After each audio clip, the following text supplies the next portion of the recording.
एक जादूगर था। वह बहुत ही दुष्ट था, बिल्कुल राक्षस ही समझो। दूसरों को तंग करने में उसे बड़ा ही मज़ा आता था। उसने एक ऐसा जादुई आईना तैयार किया जिसमें हर अच्छी और सुंदर चीज़ भद्दी और बदसूरत दिखाई देती थी। आमतौर से तो उसमें अच्छी चीज़ें दिखाई ही नहीं देती थी, खराब और बदसूरत चीज़ें उसमें खूब अच्छी मालूम पड़ती थी। इस जादुई आईने में अगर कोई सुंदर आदमी देखता तो उसकी शक्ल बिल्कुल बिगड़ जाती थी। कभी सिर गायब तो कभी पेट गायब। हाथ पैर इस तरह मुड़े हुए और टूटे हुए से लगते थे कि कोई उसको पहचान ही नहीं सकता था। जादूगर यह देखकर दुष्टतापूर्वक हंसता था और मन ही मन बड़ा ही खुश होता था। जादूगर ने अपने बहुत से चेले पाल रखे थे। वे भी एक से बढ़कर एक दुष्ट थे। वे उस जादुई आईने को लेकर घूमते थे और लोगों को उनकी बदली हुई शक्लें दिखाकर चिढ़ाया करते थे। एक बार उसके शिष्यों को एक नई चाल सूझी। उन्होंने सोचा कि देवतागण और स्वर्ग की अप्सराएं वगैरह अपने को बहुत ही सुंदर मानती है। चलो उन्हें भी उनकी असली शक्ल इस आईने में दिखाई जाए। यह सोचकर वे जादू के बल से आईना उठाकर आसमान में उड़ने लगे। वे उड़ते चले गए, यहाँ तक कि इतनी ऊंचाई पर जा पहुँचे कि उनके हाथ से वह जादुई आईना छूट गया और जमीन पर जा गिरा।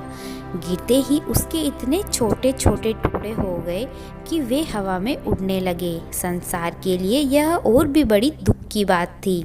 उस शैतान आईने के जर्रे कुछ लोगों की आंखों में पड़े और वे हर अच्छी चीज़ को बुरी समझने लगे। उस शैतान आईने के टुकड़े कुछ लोगों के दिल में भी जा बैठे। यह और भी बुरा हुआ। लोगों के दिलों से दया, ममता, प्रेम, स्नेह सब कुछ उड़ गया और वे पत्थर दिल हो गए, बिल्कुल बर्फ जैसे ठंडे और कड़े। उस शीशे के कुछ बड़े टुकड़े इकट्ठा करके लोगों ने इनके चश्मे बना लिए और उन्हें अपनी आंखों पर लगाकर वे अपने पड़ोसियों और मिलने जुलने वालों सबको बुरा समझने लगे। जादूगर यह देखकर खूब प्रसन्न हुआ और खिलखिलाकर हंसता रहा। अब भी उस शैतान आईने के टुकड़े हवा में तैर रहे हैं। इनका क्या असर होता है, इसे हम आगे की कहानी में पढ़ेंगे। एक बड़ा शहर था जहाँ बहुत से लोग रहते थे।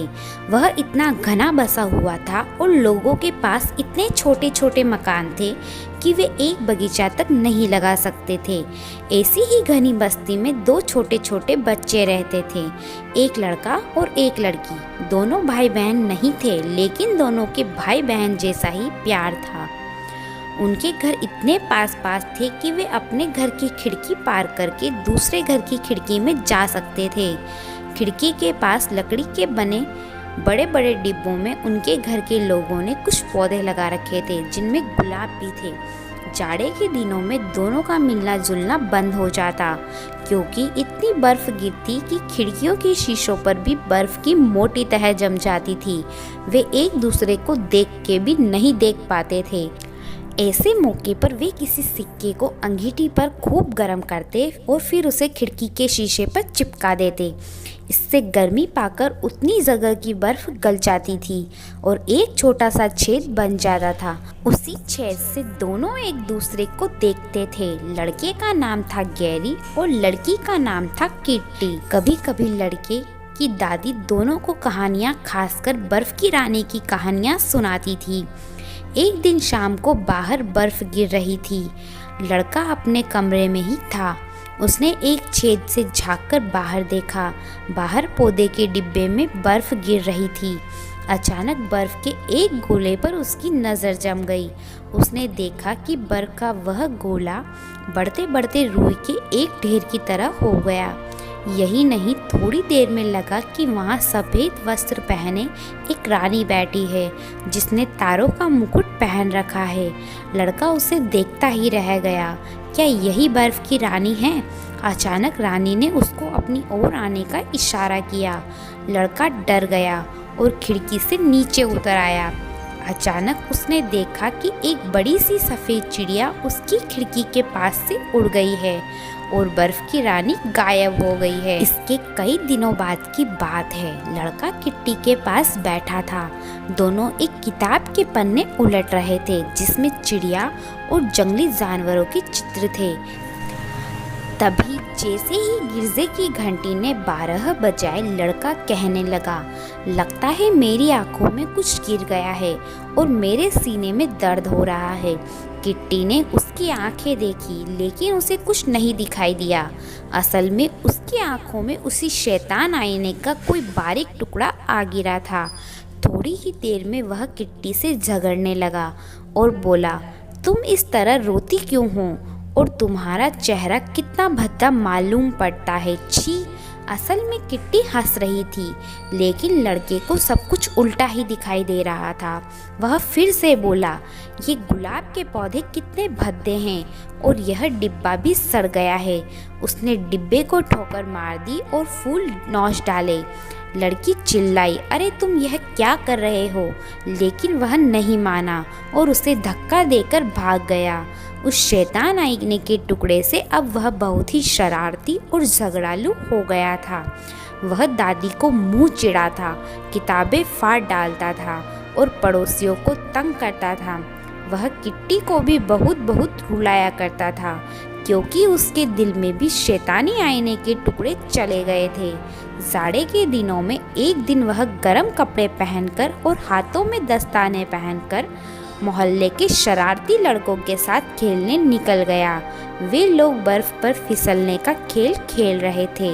उधर से जब लोगों की गाड़ियां गुजरती थी तो लड़के अपनी फिसलने वाली स्लेजों को उनके पीछे बांध देते थे और दूर तक फिसलते ही चले जाते थे। गैरी ने भी एक गाड़ी के पीछे अपनी स्लेज बांध दी और फिसलना शुरू कर दिया। उस गाड़ी में एक आदमी सफ़ेद लबादा ओढ़े और मोटी सफ़ेद टोपी लगाए हुए बैठा था।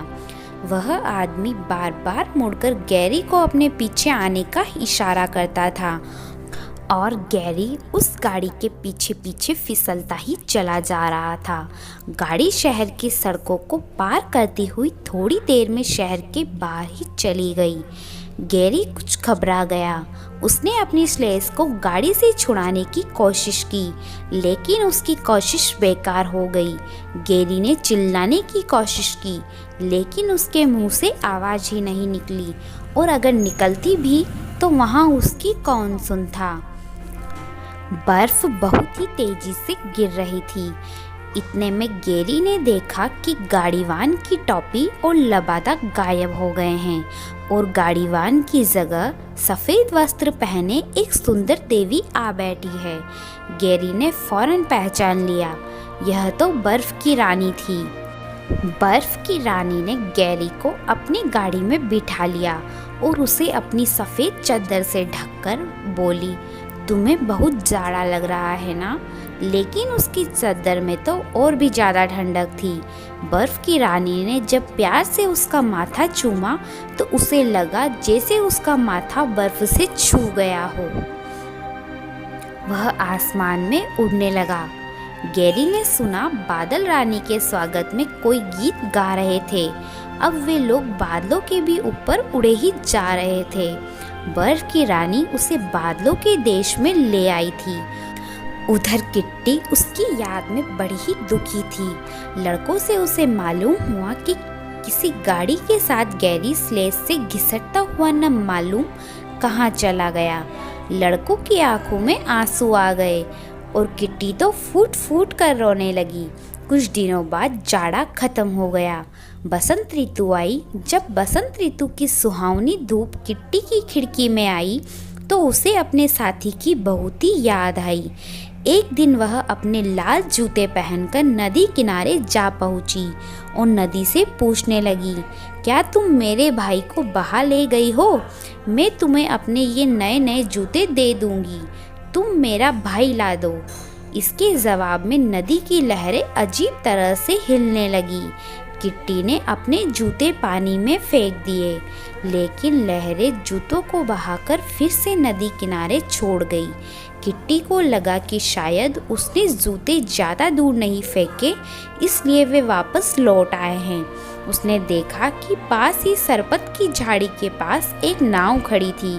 वह नाव पर चढ़ गई और वहाँ से उसने जोर लगाकर जूते पानी में फेंक दिए, लेकिन ऐसा करते समय नाव को एक झटका लगा और उसकी रस्सी खुल गई और नाव नदी में बहने लगी। किट्टी बड़ी घबराई, लेकिन नाव को रोकने का कोई चारा ही नहीं था। वह बड़ी तेजी से बही जा रही थी। किट्टी डर कर चिल्लाने लगी, लेकिन किसी ने उसकी आवाज़ नहीं सुनी। नाव बहती रही। किट्टी ने सोचा कि शायद यह नाव उसे गैरी के पास ले जाएगी। नाव बहती बहती ऐसी जगह जा पहुंची जहां नदी किनारे एक छोटी सी झोपड़ी बनी हुई थी, जिसकी एक खिड़की नीली थी और दूसरी लाल। झोपड़ी के दरवाजे पर लकड़ी के 2 सिपाही खड़े थे। जैसे ही किट्टी की नाव झोपड़ी के पास पहुंची तो सिपाहियों ने उसे सलाम किया। किट्टी ने सोचा शायद ये जिंदा है और वह मदद के लिए उन्हें पुकारने लगी। तो यह था आज का गुलाब के पेड़ और बर्फ़ की रानी का पार्ट 1। सेकंड पार्ट देखने के लिए चैनल को सब्सक्राइब करें। जल्द ही आपको इसी समय पर कल सेकंड पार्ट दे दिया जाएगा।